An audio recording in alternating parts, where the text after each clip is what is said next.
What is up, everybody? It is Alex from Heavy New York calling from the Altar again, and this time we are here with the Almighty Holy Mother. It is great to have you both here. Thank you, Mike, and thank you, Mickey, for being here today. Thank you, Alex. Yeah. Pleasure. Yeah, Thank you very much. It's an honor to have you guys here. Thank you for giving us some new music to further pile on this epic year of 2024 with the making of Rise. Was the intention of this album to just kind of pick up or continue from Face This Burn, or was this meant to almost signify new beginning in a way, with the title of it being Rise? Is it meant to sort of be the rise of a new era of Holy Mother? A little bit of both. I mean, you want to continue. You want to stay relevant. You want to stay in the press.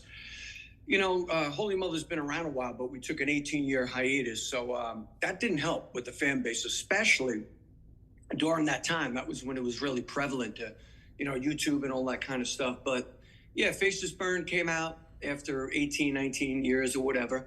And then I just wanted to obviously continue and stay relevant. And Rise is a little bit different, very, style's a little bit more a mixture of the American hard rock heavy metal sound with the European sound, being like choruses a little bit more American, verses more American, and like the choruses being like bigger, being in Europe all the time, I see all these bands and I see what they like, So I tried to incorporate that in the on this new album as well. Yeah. And Mickey, correct me if I'm wrong, but this is your first album with Holy Mother as well. So when joining up with the band, were you looking at Face This Burn or Agoraphobia or My World War, almost being like, okay, this is how I have to play, this is what the music consists of? Or were you kind of given a little bit of free range to bring your own mix into Holy Mother? So with this album, I came in about halfway through the recording process. So a lot of the stuff was already done as far as, song-wise. There were maybe a couple that weren't written.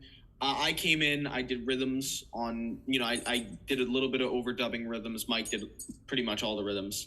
And then from there, as far as lead playing goes, you always know you have to make an impact when it's the first album. You want people to be like, crap, that was really good. Was there any pressure to maybe fit a norm? No. Mike is super cool in the fact that, you are you. You're a musician. You're original. You don't have to be a copy of anyone. And, I appreciate that. So going in, it was just kind of, I'm just going to do me as far as the solos go. I mean, there were a couple things, there are a couple ways, even when I would record a solo, Mike would call me and say, hey, like, that was cool, but I know what you're capable of. Don't play for the song. I want you to kill this. So it was kind of like it was a fresh, it was just a fresh air, like a breath of fresh air, because it was just like, you have a lot of studio sessions you'll go into, and when you try to do they're not about that. But with this band, it was great. And that the first album, I'm just right off the bat, I'm able to do what I do, and that's where I thrive the most. Yeah. And as for you, Mike, I mean, bringing again, because having that 18-year hiatus, between Agoraphobia and Face This Burn, we all as musicians, we're all ever evolving, we're all ever changing and whatnot. But I'd imagine with the making of each album, you learn more and more as well. With this new lineup coming as well, what have you learned more? Because you've not only just been in the game for a while with Holy Mother, but I mean, your very impressive resume with many other projects as well. You clearly had new ideas coming for the making of this album, especially given your years with Messiah's Kiss and whatnot. Yeah, well, as far as what we're going to do on the next side, the question is, like, are we going to incorporate new stuff with the new guys? Yeah. Definitely. I like to stick to a song being a good song. That's the most important thing, But it is sometimes with music today and metal and rock, there's so many different categories. I mean, if you listen to satellite radio, you got Octane, So you got Octane, you got Ozzy's Boneyard, which they don't play new music anyway. But our goal is to try to be placed on maybe satellite radio. So I'm trying to incorporate a little bit more of a modern touch on the next album, but keep the same elements, because it's this album came out really great. So yeah, we're gonna experiment a bit. Yeah, I've always wondered what the term like radio friendly music is too, because let's put it to you this way, like bands like Killswitch Engage are considered to be radio friendly. Now they're a pretty heavy band. Sure, they're not Cannibal Corpse, but they're heavy. They are considered radio friendly because of their use of melodic vocals. Classic rock is very, very melodic, and I feel like, with Holy Mother, it's good, down and dirty, tough rock and roll, no explanations needed, no overanalyzing needed. So I'm just wondering how they classify things as radio. I consider you guys, and I mean it as a compliment, to be radio friendly. I'll listen to you guys alongside, the Black Sabbaths and the Maidens and the AC/DCs and Stones and whatnot. So I'm just wondering, what is the threshold of radio friendly? We got to hit up Muncie to tune into this meeting as well. Well, you know what? It's a great question because we're always trying to figure that out. It changes a lot. Well, today, the biggest thing is to be on satellite radio, and satellite radio features, you got classic rock, but they're not going to play new artists, Octane's the only one that plays new artists, and Liquid Metal. So we actually we don't exactly fall into Octane all the time. Octane to me now sounds like pop music vocals, and then it with heavy guitars at times. You know what I mean? It almost sounds like it could be on any pop radio station, And then you got Liquid Metal, which is sometimes over the top heavy. So we're like teeter-tottering in between the Octane and the Liquid Metal. So, like I was saying, I want to write a couple songs for the next record that can definitely hit the Liquid Metal. We were already on Liquid Metal a couple weeks ago with Commodore Corridor of covers with the Dio thing I did. And that was cool, being on Liquid Metal. Now we got to advance and have Holy Mother's, our own music on there. You know what I mean? Yeah, so definitely. But now, I wanted to talk a little bit more, Mickey, you could chime in on this, and how did you sort of link up with Holy Mother? Because I believe Wayne and Steve, as well as yourself, came into the band relatively recently, with Mike being the OG. So how did you sort of link up? I mean, I feel like with your wall of guitars, you didn't even need to send an audition video. Just your wall alone is enough. You like that. If I was auditioning members for a band, you got the job just by logging on to the Zoom meeting. Yeah. So, I mean, as far as, Mike goes, how we met, he knew my dad was a pretty big name on the Long Island scene in the 90s. He owned a guitar store that was very big here. So I know that's how he knew Torelli, but then growing up playing guitar, and then starting to get involved in playing, I heard of his name and I was like, okay. And I, checking out what he does. It's like, yeah, Mike's a pro. There's no need to elaborate. He's a professional. So as far as going more in depth, I don't know if I'm going to say in 2021, we reached out to him about, we're like, hey, I have a solo band and we would always have singers come up and sing with us. And so we reached out to him and we're like, we'd love to have you do a Dio song, maybe a Judas Priest song. And he was more than friendly. I remember for me, it was funny meeting him for the first time because it was like, I don't think he really knew what to think of me. And then after the show, it was like we were like best friends. I got to ask Mike, and I'm sorry to ask this. Please don't be mad. Man, because Mickey, I did stalk you on Metal Archives upon preparation. Born in 2004, I believe. So yeah. when Holy Mother was already on hiatus, he was born. Now, I'm a tattoo artist, so checking people's IDs and see that 2006 is now considered to be legal also hurts me a little bit being 30. But, working with the younger generation, that's pretty badass too. Yeah. But so, after that, we kept in contact. I always saw what Mike was doing with Holy Mother, and it was just phenomenal to watch. I mean, him going overseas to tour with Dynasty, that was great. But then around August 2022, I was just gigging out a lot, just fresh out of high school. And I got a call from Mike, and it was basically like, we need someone, we need a guitar player. Would you be interested in doing it? And that didn't even need a second of thought. That was just, yeah, okay, whatever. Cool, let's do it. Cause it was just like, this is a chance to be in on something that I really believe in. And it has proved me right time and time again. When it comes to writing, so every time I ask a band, how does a song start? 9 times out of 10, they say it starts off with a riff, usually. That's usually the answer. Do you think we're ever going to run out of riffs one day? I hope not. Definitely. I hope not. I say definitely because I'm always writing, and it's like, wait a second, didn't I do that already? Didn't a second. You start to get doubting yourself. Wait a second, this is... You know what? Riffs, a lot of riffs are are very similar. I mean, you can pick out a riff in anything today. Music is been around, rock and metal for so many years now that it's really hard to be extremely original on your riffing or whatever. But you know what? It's all about being your own vocal. What you sound like vocally and what you sound like on guitar. You can always pick out an Eddie Van Halen. You can always pick out a bunch of different guitar players. You always know Yngwie, right? But yeah, riffing is poof. It's difficult, but also different beats behind the riff can change the whole mood of the song. You could play the same riff somebody else did in a different key and a different beat, and then there's a new song right there. Yeah, I also think it has to do with production as well. That emphasizes it too. Like, this is a very unpopular opinion, but I really would like actually your take on this. So, being 30, I will always gravitate towards the sound of the bands that I grew up with that got me into metal. Disturbed, Avenged Sevenfold, Killswitch, like a lot of those bands.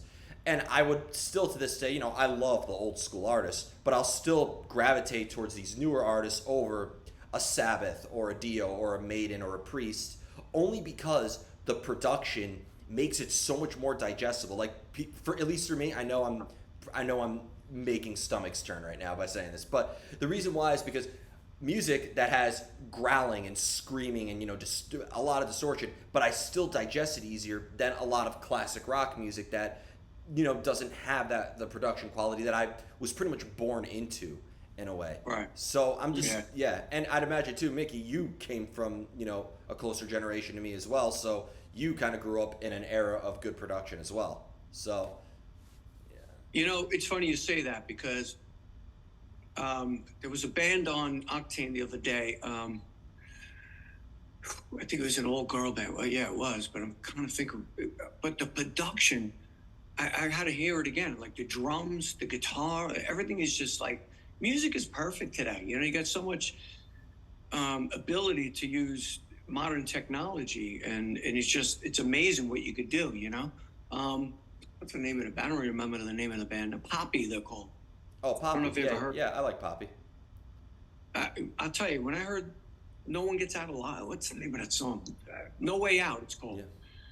And I heard it, and I was just like blown away. I'm like, God, the production, the tightness, the percussiveness, everything about it. I mean, the different sounds, like you said, really draw you in, even if it's not even a song you can even remember lyrically. It's just the power of it, and the production is great. I'm all for it, man.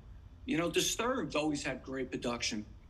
Indestructible, that last album before this one, it's like blows me away. That's Kevin Churko who did that. It's killer, man. Yeah. I actually worked with Kane Churko. He mixed the last album, the Faces Burn album. But those guys are there's a lot of good guys out there today, man. Yeah. And technology is in their favor. Yeah. Yeah. I mean, I think good production. I mean, being a producer and a mixer and engineer, I mean, it's just as much of an instrument as a guitar player or a drummer or anything like that. So you have to be good at your instrument to make the record good. Not to say that old school producers weren't that good. They didn't have the technology at that time. Because people, there is always the argument of backing tracks and auto-tune and all these different technologies. But at the same time, if music is not digestible, people don't get it and listen to it. And if people don't get it and listen to it, the artist suffers. So it is really like a double whammy in that regard. Yeah, I love the production today, I got to admit. And I just, that's what, I didn't want it to go overboard because you got these old school Holy Mother fans that bought Toxic Rain back in '98, and it's thrashy and the production sucks. Mm-hmm. I used to be like, this sucks, because we did it in we recorded it in Europe, in Germany, mixed it, recorded, mixed, and mastered everything in like 10 days. And it suffers, but like some of these older guys are like, oh, album's great, everyone thinks it's great. But the old guys, well, I like a little faster shit, and it's a little too modern for me. I'm thinking modern? It's definitely not that modern, bro. Yeah. I mean, look, there's albums I've listened to that I could have sworn were mixed with a toaster. So, yeah. But not to say that was in your case, but and look at it as a painting. A beautiful painting on a shitty wall is gonna not be it's not going to be digested correctly. So I think it's the same way. There's been great songs, but the production and execution of it's not good, and that could ultimately fuck the whole thing up. No doubt, no doubt. In terms of inspiration, because in terms of inspirations, what would you say your different musical inspirations are? Because I see classic rock, I see heavy metal, I see a lot of different aspects of Holy Mother that really kind of are a testament to the time. Because I believe you guys formed in '94, I believe. Yeah. Okay. Yes. So forming in '94 at the time when we had grunge, we had alternative, we had thrash still killing it, Pantera was on the rise. Even though people say metal was dead in the '90s, which I think is bullshit, like there was still a lot of kick-ass metal happening. So the different Yeah. inspirations for you, Mike, and the different inspirations for you, Mickey, being a younger musician yourself. Well, I could say, obviously we started in '94 or whatever, but, we all do different projects and stuff, and Mickey too. I play in an 8-piece wedding band with amazing musicians. We play from hip hop to rap to, I sing everything. So, my influences lead back to where I started. Ronnie Dio is my favorite. He's the greatest rock metal guy. And I love Coverdale, and I love all the classic guys. I appreciate Tate and Dickerson, and all those guys were great. But, moving forward, I learned so much, from different styles that I play, So I think sometimes, in the new music that we're doing now, from the last album, Faces Burn, and this new album, Rise, I was trying to, stick to my guns as far as, the Dio tone. But you know what? Sometimes I'm influenced by a lot of stuff that I have to learn, vocally and stuff like that. And I think it helps in the songwriting, not to be, and it satisfies the musician as well, because if I never played all those other, in those other bands, I don't even know if I'd be, what this album would sound like, So it might sound like Toxic Rain again, which is not a bad thing for some of these old folks, but.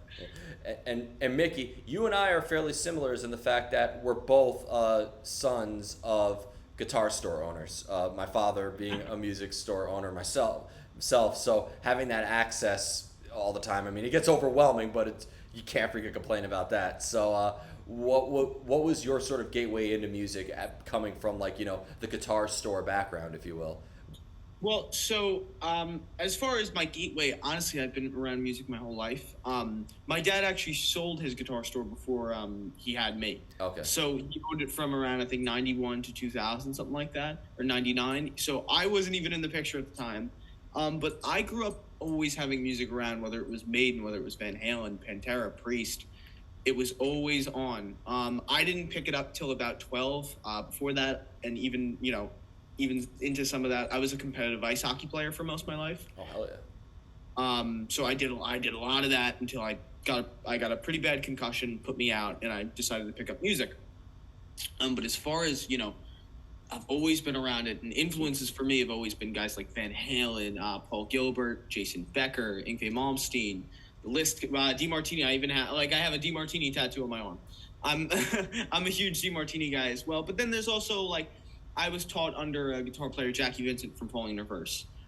For his metal playing was great, but then he also introduced me to the world of jazz fusion, which really kind of helped bring my playing into another level. That it's kind of rooted in today of when I play. So a player like him or a player like Alan Holdsworth, I mean, it kind of just expands. I love all genres. I'm super into everything. It could be pop, it could be blues, country, rap, it could be anything. I love music. But what I think is great about it is you take your love for other genres and you bring it to your genre and you make it your own. Yeah, absolutely. I love the sort of genre list. I'm a big Sleep Token and Bad Omens, Spirit Box sort of fan, where they're bringing. Well, yeah, you're a fan. Oh, hell yeah! You all have excellent taste. I just love having these music nerd out conversations. But yeah, I do think the genre list thing is actually really good because nothing makes me happier than seeing. I've used this analogy all the time, but I was at a festival in 2019. Guns N' Roses and Godsmack were headlining, and right before them was Ice Cube, and everybody went equally crazy the entire time. So, wow. right? Yeah, so it's always good when you kind of have that genre bending. Do you? Let me ask you a question. You know the band Nothing More? Of course, I interviewed them at Aftershock 2022. Great fucking I band. tell you, that is some production, and the singer is amazing live, and his vocals are great. He's a great front man. Yeah. Sick shit, man. Great Yeah. stuff. Amazing live. I saw them play like at Gramercy Theater one time, like not even sold out, and now they're like headlining arenas, and I'm just so happy for them. They're great. Yep. Singer's great. The band's great. The grooves are incredible. What they're doing is just amazing. See, like stuff like that, I'm appreciative of, man. I'm not ever stuck into one genre. The only problem is, I don't want to do something that is not authentic vocally to me. Of course. Music-wise, you know what I mean? But it's like I got to stick to my wheelhouse. Yeah. Because everyone will be like, what's Torelli's trying to do here? He's trying to sound like, no, I'm going to stick to my roots. But musically, I like to incorporate something more modern here and there. You know, here and there. You'll have just as many people telling you stick to what you know as just as many people telling you get with the times. So like in the end, you just gotta trust your own gut. So before we go, I want to thank you both so much for your time and for such an awesome conversation, and thank you for a brand new album that's epic. Just is there anything you'd like to promote? Being that next year is gonna mark what is it, 30 years or something since the debut of Holy Mother. Can we be expecting some celebration for that in the future as well? We're gonna try to set something up big for that, 30th anniversary. I just want to let everybody know that go to holymotherband.com, check out, please buy the new album, download it, whatever your preference is. We got some shows coming up. We're playing the Landis Theater on August 4th in New Jersey. We got a couple local shows after that, but we do have a festival in France, the Barbuque Festival in France on the 23rd of August, and then the 24th, the next day, we're playing in La Rochelle, France, and then we're doing the Doro Pesch tour again in December in Germany. Oh, hell yeah. We toured with her the whole month of March, and it was like amazing. Really was. She's a great. The band guy is amazing. I know Johnny D and Bill Hudson and Johnny for a long time. I toured with Johnny back with Messiah's Kiss, the German guys I'm with. So just like to everyone know our socials. Mike Torelli Musician for Facebook and Instagram, and then Mickey Licks has his socials. Just support original music, man, because. A lot of my friends, everyone's doing just, tribute bands, and listen, I get it, but we need some originality here, we need some new bands, got to support it, people are going out, selling out the Paramount, is going to see a Bon Jovi tribute or a Journey tribute. Yeah. And it's just like, that's great. I've always thought nostalgia was the greatest enemy of music. And look, I'm a cover artist. I play metal songs on the piano, but there's I do think that like nostalgia is, and going back to Guitar Floors, we don't need to hear Sweet Child of Mine, Stairway to Heaven, Smells Like Teen Spirit, Smoke on the Water, or Sweet Home Alabama. Those are the 5 S's banned on every guitar floor. So. Hey, you play piano, so you know what? Maybe on this next record I can use you. Play some ivories for me. You got it. But thank you so much. Sure. Everybody, we are here with Holy Mother. Check out Rise. We'll see you next time on Heavy New York. Thank you.